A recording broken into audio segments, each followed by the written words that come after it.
شايفين احنا فقدنا السيطرة وهجموا على العربية زي ما انتم شايفين، ما قدرناش نعمل حاجة. ليش أنا بدي أفهم شو إمتى كان بإيدكم تعملوا شيء؟ أنا بدي أفهم هذا الشعب اللي أنتم عم تصوروا على كتافه وعلى أساس عم تعطوه معونات مشان تطلعوا على كتافه وتحكي هالكلمتين بهالإعلام الحقير هذا أنتم جوعتوه. أنتم منعتوا السوري يدخل أرضكم، على أي أساس عم تفرجوا كرمكم بتوزيع المعونات؟ بحكي عن إعلام حقير. إيش بدي أتوقع من إعلام عطى جائزة الأم المثالية لرقاصة؟ إيش بدي أتوقع لإعلام عمل تطبيع مع إسرائيل وجاوا جنبه فلسطين عم تنقتل كل يوم؟ إيش بدي أتوقع منكم؟ آخر مخيم هو أفقر مخيم زي ما انتم شايفين. هي دي الشعوب اللي اتشردت، هي دي الشعوب اللي اتقسمت، هي دي الشعوب اللي ضيعت نفسها بالفتنة. هو ده مصير الناس لما بلدهم تضيع ووطنهم يضيع. نحن شعبنا عمره ما كان مشرد، شعبنا عمره ما ضيع نفسه، نحن شعبنا دائما وين ما راح برفع راسه فوق، نحن شعبنا صار فيه هيك نصيب وحكمة من رب العالمين، نحن هيك انكتب علينا، بس نحن مالنا وسخين ندعي انه يصير عليكم هيك، لا، لأنه الشعب المصري ما له ذنب. انت وحقرائك اللي بيشبهوكي هن السبب اللي عم يصير في كل شعوب العالم، انكم انتم تشمتوا بالخلق، انتم جوعتوا الشعب اللي عندكم، انتم حرمتوا السوري يدخل ارضكم، عم تفرجوا كرمكم؟ يا محلى كرمكم. سابوا عيالهم في الارض يعيطوا وجريوا ورا الهدوم من كتر الحرمان، داسوا على بعض وضربوا بعض عشان ياخدوا الهدوم.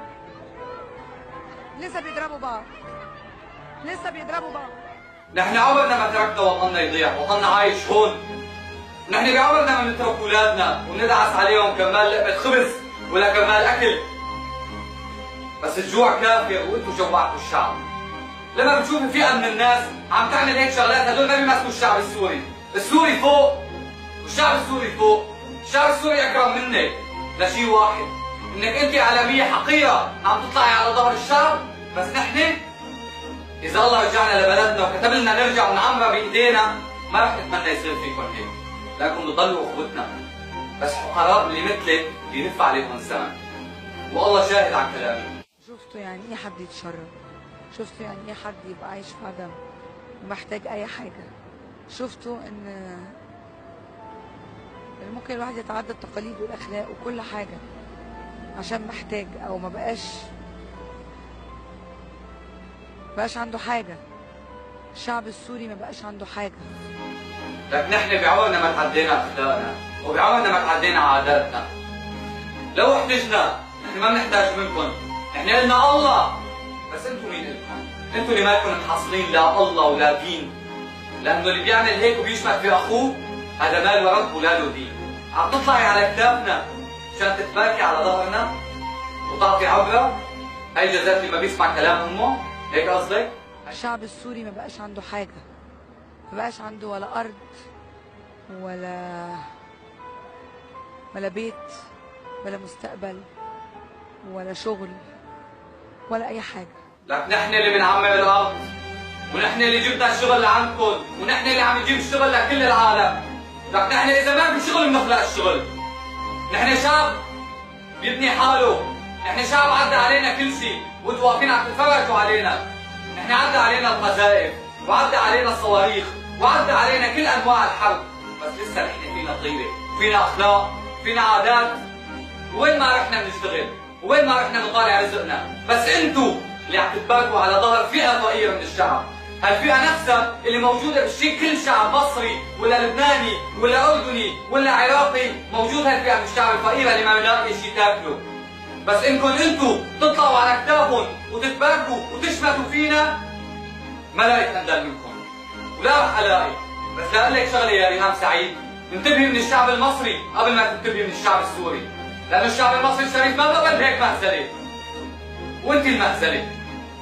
بس نحن ابطال الفيلم ونحن اللي رح نطلع. قد ايه احنا شعب راقي مؤدب باخلاقه عاليه طيب، قد ايه احنا قمنا بمصر، قد ايه احنا انقذنا مصر، احنا مش اي حد تاني، احنا الشعب المصري بس اللي انقذ مصر.